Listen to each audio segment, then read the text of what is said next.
بسم اللہ الرحمن الرحیم۔ 70,000 مردے زندہ ہو گئے۔ آج اس موضوع پر آپ کو چند اہم باتیں بتائیں گے۔ اللہ رب العزت میری اس کوشش کو اپنی بارگاہ میں قبول فرمائے۔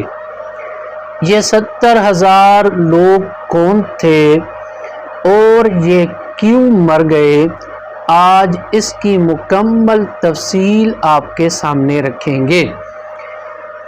یہ ایک قرآن کریم کا ایک عجیب اور ایک بہت اہم واقعہ ہے جس کو اللہ رب العزت نے قرآن مجید کی سورہ بقرہ میں بیان فرمایا ہے۔ اس واقعے کی نسبت ایک اللہ کے نبی حضرت حزقیل علیہ السلام کے ساتھ ہے، کیونکہ حضرت حزقیل علیہ السلام کون ہیں اور یہ کیا تھے، اس کے بارے میں چند باتیں مختصراً آپ کو بتاتا چلوں کہ حضرت حزقیل علیہ السلام اللہ رب العزت کے نبی تھے۔ حضرت موسیٰ کلیم اللہ کو اللہ رب العزت نے جو 3 خلفاء عطا فرمائے، جن کو اللہ رب العزت نے نبوت سے نوازا، ان میں سے تیسرے خلیفے حضرت حزقیل علیہ السلام ہیں، جو حضرت موسیٰ کلیم اللہ کے بعد حضرت حزقیل علیہ السلام حضرت موسیٰ کلیم اللہ کے جانشین بنے۔ حضرت حزقیل علیہ السلام کو ابن العجوز بھی کہا جاتا ہے، اس وجہ سے کہا جاتا تھا، اور ابن العجوز کی معنی یہ ہے کہ بڑھیا کا بیٹا، یعنی بڑھیا کے بیٹے، یعنی آپ اپنی والدہ کے جسم پاک سے اس وقت پیدا ہوئے جب آپ کی والدہ بالکل بوڑھی ہو چکی تھی۔ اور یہ 70,000 لوگ کون تھے، اب آپ کو ان کے بارے میں بتاتے ہیں۔ یہ جو 70,000 لوگ تھے، یہ حضرت حزقیل علیہ السلام کی قوم کے لوگ تھے۔ یہ جس شہر میں رہتے تھے، اس شہر میں ایک بیماری جس کا نام طاعون تھا، اس بیماری کے پھیل جانے کا خطرہ پیش آیا۔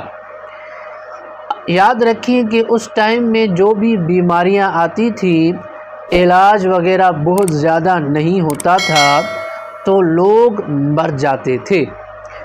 تو طاعون کی بیماری کا اس علاقے میں جو ہے پھیل گیا، اس علاقے میں یہ بات پھیل گئی کہ طاعون کی بیماری اس علاقے میں آنے کا خدشہ ہے۔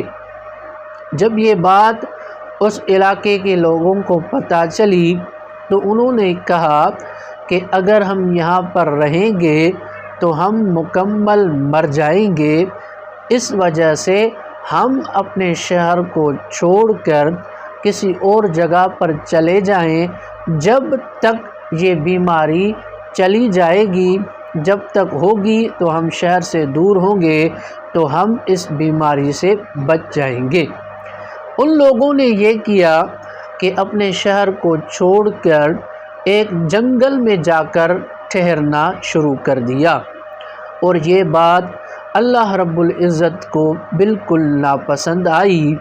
اللہ رب العزت نے اپنے فرشتے کو بھیجا کہ آپ جائیں اور اس جنگل میں جا کر ایک ایسی چیخ ماریں اور اس کے بعد کہیں موتو کی معنی ہے مر جاؤ۔ جب آپ یہ کہیں گے تو وہ سارے لوگ مر جائیں گے۔ اللہ کا فرشتہ اللہ کے حکم سے آیا اور اس جنگل میں آ کر ایک ایک تیز چیخ ماری اور موتو کہا، تو وہ جو 70,000 لوگ اس طاعون کی بیماری سے بچنے کے لیے اس جنگل میں اپنے گھر، کاروبار، سب چیزیں چھوڑ کر آئے تھے، وہ ایک دم 70,000 لوگ مر گئے۔ اب ہوا یوں کہ 70,000 لوگوں کی ڈیڈ باڈیز اس جنگل میں پڑی تھی، سڑ رہی تھی۔ کتابوں میں آتا ہے کہ 8 دن تک وہ اسی جنگل میں کھلے آسمان تلے پڑی رہی، تو اس سے یہ ہوا کہ علاقے میں ایک بدبو پیدا ہو گئی اور بیماریاں پیدا ہونے کا خدشہ پیش آ گیا۔ چند لوگوں نے مل کر یہ فیصلہ کیا کہ ہم ان 70,000 لاشوں کو کفن دے کر اور ان کو قبر کھود کر دفنا نہیں سکتے، کیونکہ یہ بہت بڑی تعداد ہے۔ ہم یہ کر سکتے ہیں کہ ہم اس جنگل میں جہاں پر یہ لاشیں پڑی ہیں، ہم اس کے اطراف میں ایک دیوار کھڑی کر دیں تاکہ جنگل کے جانوروں سے یہ لاشیں بچ سکیں، یعنی ان لاشوں کی جنگل کے جانور بے حرمتی نہ کریں، اور اس سے یہ ہوگا کہ ہم بھی بیماریوں سے بچ جائیں گے۔ ان لوگوں نے یہ کیا کہ دیوار پوری اس جگہ پر پھیلا دی اور کھڑی کر دی جہاں پر وہ 70,000 لاشیں پڑی تھی۔ چند دنوں کے بعد اللہ کے نبی حضرت حزقیل علیہ السلام کا وہاں سے گزر ہوا۔ آپ نے دیکھا کہ آپ کی قوم کے 70,000 لوگ مر چکے ہیں اور ان کی ڈیڈ باڈیز کھلے آسمان تلے پڑی ہیں، سڑ رہی ہیں، ان کے جسم ختم ہو چکے ہیں، سڑ چکے ہیں، ان کے جو ہڈیاں ہیں وہ جسموں سے دور ہو چکی ہیں۔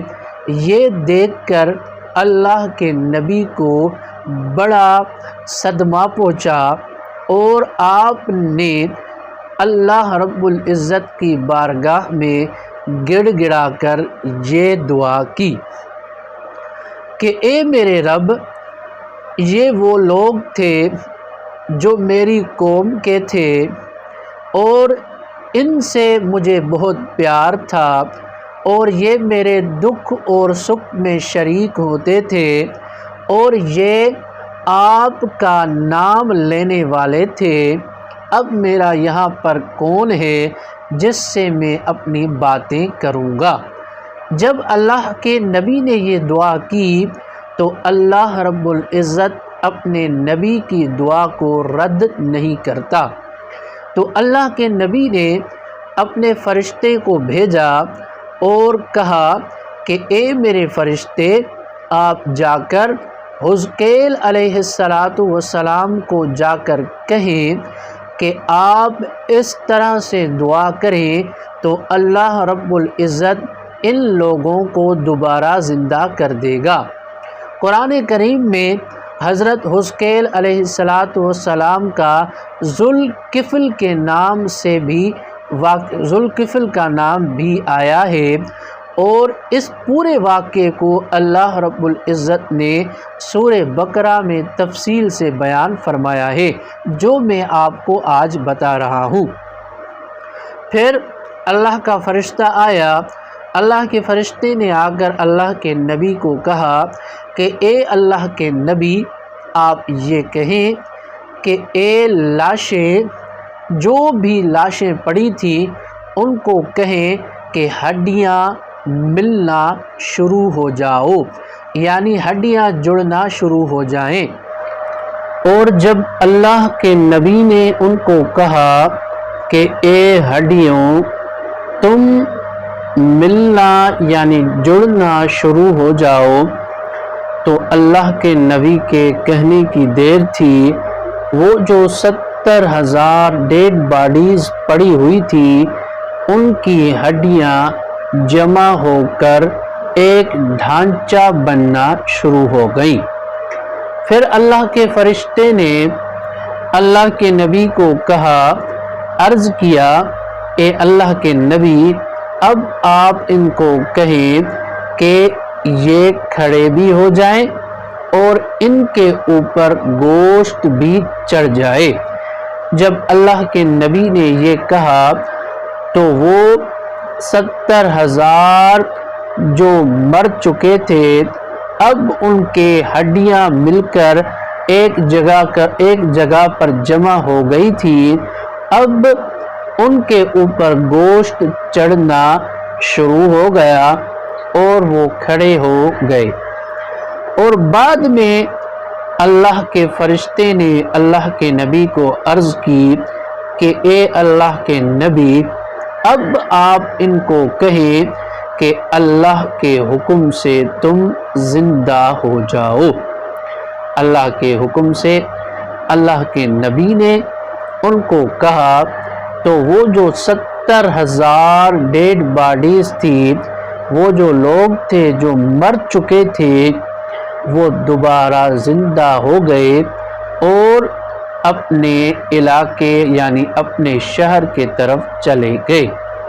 اور انہوں نے جو ان کی بقایا زندگی تھی وہ انہوں نے مکمل گزاری، اور اس کے بعد ان کو طبعی موت جو اللہ کی طرف سے ہر کسی کے لیے ہوتی ہے تو وہ ان کو موت آئی، وہ اپنی مدت تک زندہ رہے اور بعد میں مر گئے۔ مگر کتابوں میں آتا ہے کہ اس نسل کے جو بھی لوگ تھے، کیونکہ وہ پڑے رہے سورج کے تلے کھلے آسمان میں، تو ان کے جسموں میں ایک بدبو ہمیشہ کے لیے رہ گئی۔ وہ بڑے اچھے کپڑے پہنتے تھے اور جب وہ کپڑے پہن کر باہر جاتے تھے یا پہن لیتے تھے تو وہ کپڑے کفن کی طرح میلے ہو جاتے تھے اور ان کے جسموں سے بدبو آتی تھی۔ وہ کتنی بھی مہنگی پرفیوم استعمال کرتے تھے پھر بھی ان کے جسموں سے بدبو آتی تھی۔ کتابوں میں یہاں تک آیا ہے کہ اسی نسل کے اس دنیا میں اگر کوئی لوگ موجود ہیں تو ان کی نسلوں میں سے بھی آج تک وہ بدبو آتی رہتی ہے۔ اس واقعے سے ہمیں چند سبق ملے۔ ایک سبق تو یہ کہ موت ایک اللہ کا اٹل فیصلہ ہے، اللہ کے حکم کے سوا موت کسی کو بھی نہیں آ سکتی، اور موت کا ایک وقت مقرر ہے ہر کسی کے لیے۔ جو بھی اس دنیا میں آیا ہے وہ اس دنیا کو چھوڑ کر ہمیشہ کے لیے اپنے رب کے پاس چلا جائے گا۔